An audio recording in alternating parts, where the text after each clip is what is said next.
Hello दोस्तों, स्वागत है आपका हमारे channel movie inside bye Sunny पर। आज हम एक्सप्लेन करेंगे द डेविल इनसाइड नाम की एक मूवी को, जहां एक इनोसेंट लेडी को एक नहीं बल्कि चार डीमन पोजेस कर लेते हैं और उसके एक्सॉर्सिज्म के दौरान उसके साथ क्या क्या होता है वो आपके रूह को हिला कर रख देगा। इसीलिए आप वीडियो को एंड तक देखें और अपनी क्वेरीज के लिए हमें सब्सक्राइब करके कमेंट करना ना भूलें। तो चलिए कहानी शुरू करते हैं। मूवी की शुरुआत में हम अक्टूबर 30, 1989 का समय देखते हैं, जहां एक लेडी पुलिस को कॉल करके बताती है कि उसने 3 लोगों को मार डाला। पुलिस उससे कुछ सवाल पूछती, उससे पहले वो कॉल को कट कर देती है। कुछ देर बाद पुलिस उसके घर पहुंचती है, जहां का नजारा देख उनके होश उड़ जाते हैं। उसका पूरा घर बिखरा पड़ा था और वहां 2 प्रीस्ट और एक नन की लाश पड़ी हुई थी। पुलिस को वहां वो लेडी भी मिलती है जिसने उन्हें कॉल किया था।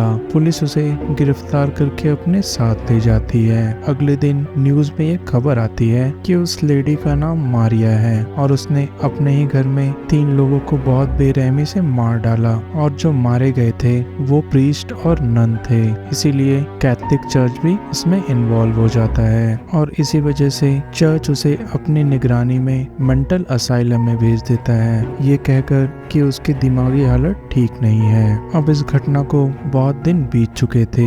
मारिया की बेटी इजाबेला एक डॉक्यूमेंट्री बना रही थी जिसमें वो अपने पास्ट के बारे में बताती है कि उसकी मॉम बहुत ही रहमदिल और नेक औरत थी, लेकिन जब वो 6 साल की थी तब अचानक वो कुछ अजीब बिहेव करने लगती है। लेकिन उस वक्त वो समझ नहीं पाती कि उसकी मॉम ऐसा बिहेव क्यों कर रही है। इसीलिए वो फैसला लेती है कि वो अपनी मॉम पर एक डॉक्यूमेंट्री बनाएगी, जिसके लिए वो एक प्रोफेशनल फिल्म मेकर को हायर करती है। फिर वो दोनों इटली के लिए निकल पड़ते हैं, जहां उसकी मॉम को मेंटल असाइलम में रखा गया था। उससे पहले वो एक्सॉर्सिज्म और पोजेशन पे एक क्लास अटेंड करती है, जहां उसकी मुलाकात बेन और डेविड नाम के 2 प्रीस्ट से होती है और वो काफी अच्छे दोस्त बन जाते हैं। उसके बाद इजाबेला असाइलम जाती है, जहां डॉक्टर की परमिशन लेकर वो अपनी मॉम से मिलती है, लेकिन मरिया इजाबेला को पहचान नहीं पाती। फिर वो इजाबेला को अपने शरीर पे बने हुए उल्टे क्रॉस के निशान दिखाती है। फिर वो अचानक से इजाबेल से कहती है कि तुम्हें अपना एबॉर्शन नहीं कराना चाहिए था। ये सुनकर इजाबेल शॉक हो जाती है, क्योंकि ये बात उसने किसी को भी नहीं बताई थी।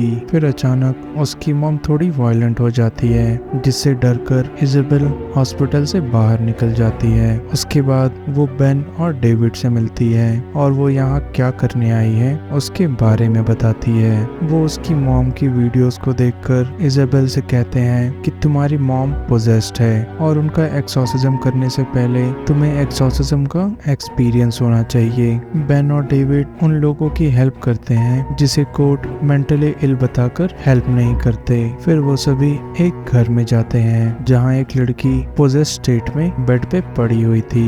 इजाबेल इन सब चीजों को रिकॉर्ड कर रही थी। फिर बेन और डेविड दोनों चैंटिंग शुरू करते हैं, जिसकी वजह से वो लड़की परेशान होने लगती है। तभी वो इजाबेला से कहती है कि तुम्हें वो एबॉर्शन नहीं कराना चाहिए था, और उसके बाद वो बहुत वायलेंट हो जाती है। बेन और डेविड मिलकर किसी भी तरह उसे कंट्रोल करते हैं और एक्सॉर्सिज्म करके उसे डीमन से छुड़ा लेते हैं। इजाबेला डेविड और बेन को अपनी माँ का भी एक्सॉर्सिज्म करने को कहते हैं। डेविड इस चीज के लिए हिचकिचाता है, क्योंकि मरिया ने 3 लोगों का मर्डर किया था, लेकिन इजाबेला के समझाने पर वो मान जाता है। फिर वो मरिया के हॉस्पिटल जाते हैं, जहाँ एक रूम में वो मरिया का एक्सॉर्सिज्म करते हैं, लेकिन मरिया पे एक्सॉर्सिज्म का कोई भी असर नहीं होता और उन्हें लगता है कि वो ठीक है और वो सभी वहां से जाने लगते हैं। तभी अचानक मरिया अजीब सा बर्ताव करने लगती है और उन पर अटैक करने लगती है। तभी वहां